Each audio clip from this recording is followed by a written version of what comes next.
Et bonjour à tous, on se retrouve aujourd'hui pour les résultats de Raw du 14 décembre 2020. Et toi qui regardes cette vidéo, n'oublie pas de t'abonner, voilà, ça ne peut que m'aider. Et si tu le fais pas,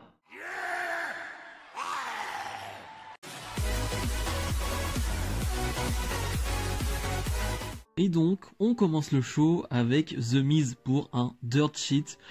C'était complètement con. C'était complètement con, mais du coup, ça m'a fait rire. C'est-à-dire que The Miz va nous conter l'histoire de AJ Styles et Drew McIntyre qui s'affrontent à TLC. Et donc, AJ Styles sera là, il va apparaître avec un claquement de doigts. Il y a Drew McIntyre qui va être là ou pas. Ça sera John Morrison déguisé en McIntyre. C'est complètement con, je vous le dis. Et bref, ils vont mettre en scène un combat entre les deux, que AJ Styles va gagner, et donc il va devenir champion à TLC. Bref, c'est complètement con, mais en fait, je peux pas le prendre au sérieux, je peux pas croire en AJ Styles après ce moment-là, mais par contre, ça m'a fait rire. Voilà, c'était complètement con, ça ne fera pas rire tout le monde. Voilà, c'était juste un moment marrant pour moi, mais est-ce que c'est un moment important? Non.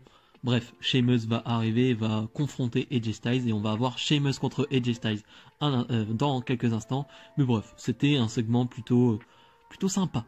Sheamus face à AJ Styles, donc match de plus de 15 minutes, donc un match plutôt long pour Raw. Vraiment, on leur a laissé du temps. C'était pas mal, vraiment c'était décent. Après, c'est un Sheamus contre AJ Styles, c'est-à-dire que est-ce que j'avais une hype avant le match? Non. Est-ce que j'étais à fond pendant le match? Non. Mais ce qu'ils ont fait pendant le match, c'était décent. Franchement, ça allait. J'ai juste un point négatif qui n'est même pas sur le match, c'est le fait que AJ Styles, je trouve qu'il catch beaucoup trop. Voilà. J'aimerais qu'il ait un statut un peu à la Randy Orton. Je prends toujours cet exemple, mais qui catch beaucoup moins, qui catch surtout en pay-per-view. Ce qui fait que chaque présence, chaque match qu'il a, ça rajoute un truc. C'est un truc méga important. Et j'aimerais que AJ Styles ait ce statut-là, mais bref. Une fin de match que j'ai trouvé maligne et à la fois con. AJ Styles va un peu affaiblir les jambes de Sheamus et va en profiter avec un roll-up avant. Il avait frappé sur ses jambes et il fait un roll-up. Voilà, victoire de AJ Styles. Est-ce que AJ Styles en sort grandi avant son match face à McIntyre? Pas forcément. Est-ce que Sheamus est affaibli? Pas forcément. Tu sens que Sheamus sera la prochaine fois de Drew McIntyre, donc ils veulent pas trop non plus le faire perdre clean. Voilà, bref, c'était sympathique comme moment. Match 3 contre 3, Jeff Hardy qui va être accompagné d'un Matt Riddle, un peu forceur, un peu relou le Matt Riddle en ce moment. Autant j'adore Matt Riddle, mais autant le personnage qui lui donne un peu de forceur, de gars qui s'incruste un peu partout. Ouais, je trouve ça nul.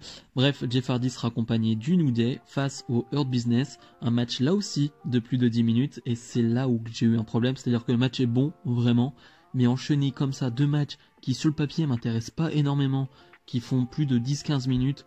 Wow. Déjà que Raw c'est long, déjà que Raw c'est très compliqué à regarder. Je vais pas me plaindre, on a eu du catch. Voilà, je vais pas me plaindre, mais c'est compliqué. Voilà, quand t'as pas la hype de ce genre de matchs qui sont longs, c'est compliqué de t'investir. Bref, une fin de match où Bobby Lashley va prendre le dessus sur Jeff Hardy et va le faire abandonner. Grosse victoire, je trouve, pour Lashley qui est vraiment un bon champion des États-Unis et qui est très costaud, très solide. Bon, par contre, tu sens qu'il n'y a pas forcément de plan pour Jeff Hardy. Là, il enchaîne un peu les défaites. Il avait gagné contre Elias, mais il gagne pas grand-chose en ce moment. Bref, c'était pas mal, mais personnellement, j'ai eu du mal à m'investir dedans. Lana face à Nia Jax. En vrai, c'est un match que j'attendais. Pas forcément celui-là, mais par rapport à comment ils allaient le booker, ce qu'ils allaient en faire. Parce que depuis des semaines, voilà, on connaît, Nia Jax détruit Lana, c'est un peu son harceleur, très clairement. Je voulais voir ce qu'ils allaient faire. On n'a pas vu grand chose. Ça a duré 3 minutes, même si sur les 3 minutes, je trouve que Lana est plutôt convaincante. Elle fait rien de dérangeant, elle fait rien de où je me dis ou c'est mauvais. Non, en vrai ça passe, vraiment ça passe, mais bon, c'est que 3 minutes et Lana va surprendre Nia Jax et va remporter ce match. Ok, je m'attendais à une victoire de Lana, mais c'est vrai qu'en 3 minutes comme ça rend pas la championne par équipe Nia Jax très crédible pour le coup. Bref, Lana va se faire attaquer par Nia Jax, par Shayna Baszler. Asuka va venir la sauver, mais tout ça va mener à ce que Lana soit blessée et ne pourra pas combattre à TLC ce week-end, donc Asuka va devoir se trouver une partenaire. Ok, moi je pensais qu'on allait vraiment sur Lana Asuka qui allait gagner ce match à TLC, qui allait être les nouvelles championnes par équipe. Voilà la belle histoire entre guillemets.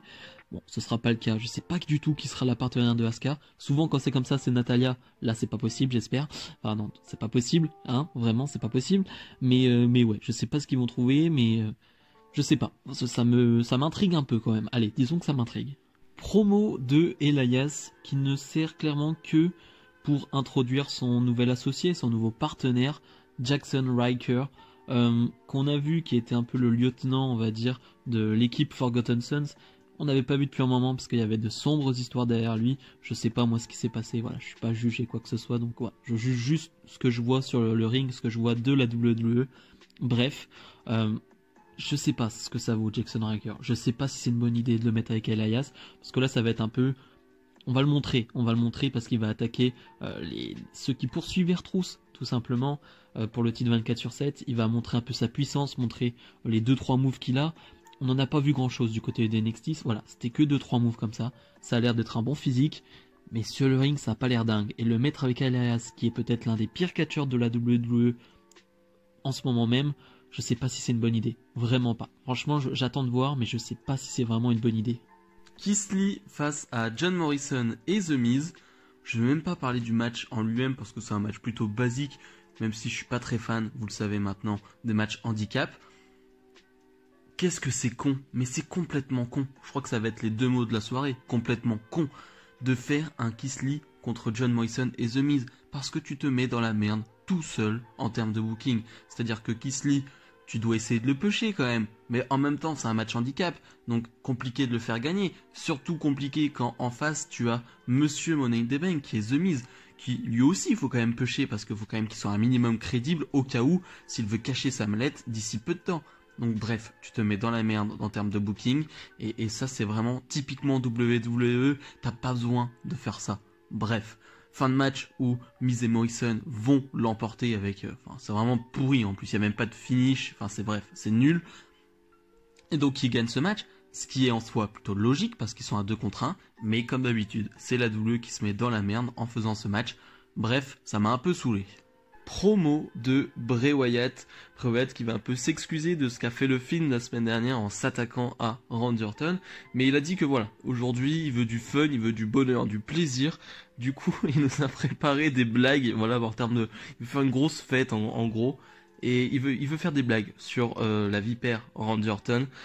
Et là, on est vraiment sur du Kev Adams. Je suis désolé s'il y a des fans de Kev Adams, mais vraiment, c'est Bray Wyatt ultra gênant, ultra... En fait, c'est du Bray Wyatt, donc c'est marrant, c'est gênant, tu sais plus où te mettre. C'est toujours entre les deux avec Bray Wyatt, mais c'est souvent très marrant quand même.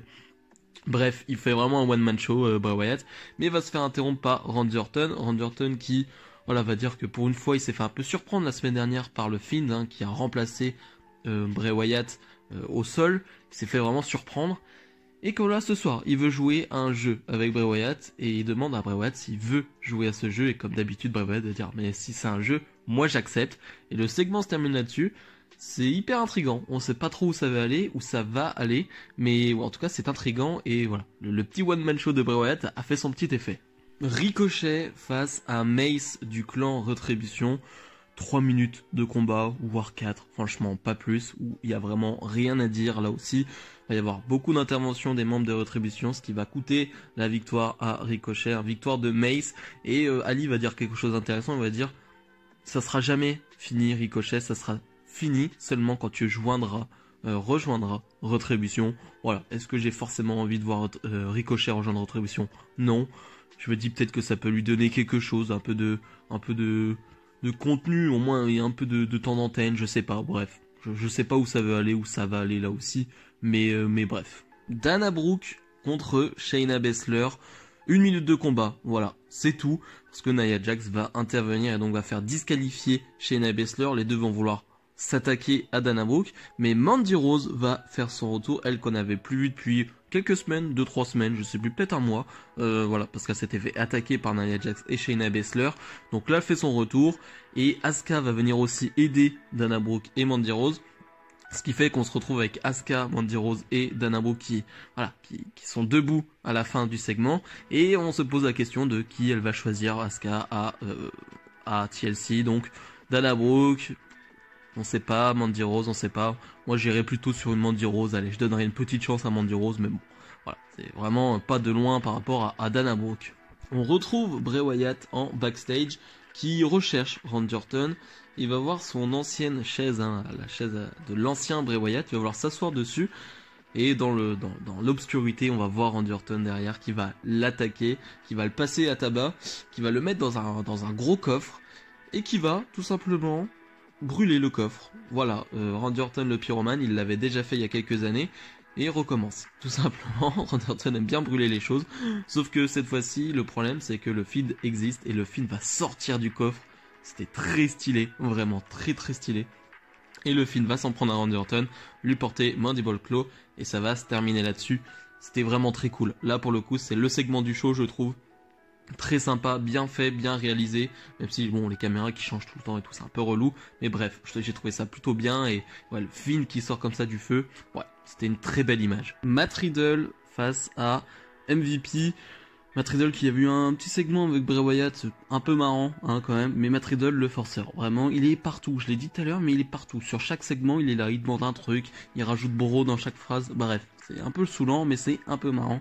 Il y a pas match tout simplement, ça va durer 1 ou 2 minutes, je sais plus, et Matt Riddle va l'emporter. Je sais pas s'il y a quelque chose d'autre à dire, je sais pas où ils vont avec Matt Riddle, je sais pas s'ils vont continuer à en faire une blague comme ça, franchement, je sais pas. Et on termine ce Raw par un face-à-face entre Drew McIntyre, le champion de la WWE, et AJ Styles, son challenger. Je trouve ça dommage, franchement, d'avoir terminé ce show sur ça. Je comprends l'idée parce que c'est pour le titre de la WWE et c'est important, mais en soi, la promo nous apprend rien. AJ Styles fait une promo basique, Drew McIntyre fait une promo basique. Franchement, il n'y a rien à en tirer, il n'y a rien de cool, si ce n'est la fin, vraiment la fin du segment. Parce que, voilà, Miz et Morrison vont attaquer Drew McIntyre, va sortir une bagarre qu'on a depuis des semaines maintenant. Et Drew McIntyre, qui va se faire attaquer, qui va réussir à reprendre le dessus, mais qui va quand même se faire attaquer par AJ Styles, et AJ Styles qui va poser une table, qui va mettre Drew McIntyre dessus, monter sur une échelle et faire une descente du coude plutôt sympathique. Voilà, franchement je vais retenir que ça, mais je trouve ça dommage franchement d'avoir terminé par ça, alors qu'on aurait pu très bien terminer sur la segment du Finn et de Randy Orton. Bilan de ce Raw, comme d'habitude, hein, 2 segments qui sont cool et le reste, c'est le néant, c'est des trucs on a rien à faire, vraiment, on en a vraiment rien à faire. Et c'est le problème de Raw, c'est-à-dire que ça dure 3 heures et t'as 2 segments, franchement, qui sont intéressants, qui sont intrigants, et t'as le reste où tu te dis, mais qu'est-ce que je regarde, pourquoi je regarde ça? Franchement, je pourrais faire autre chose, je pourrais regarder une série, un film, bref. C'est le problème de Raw.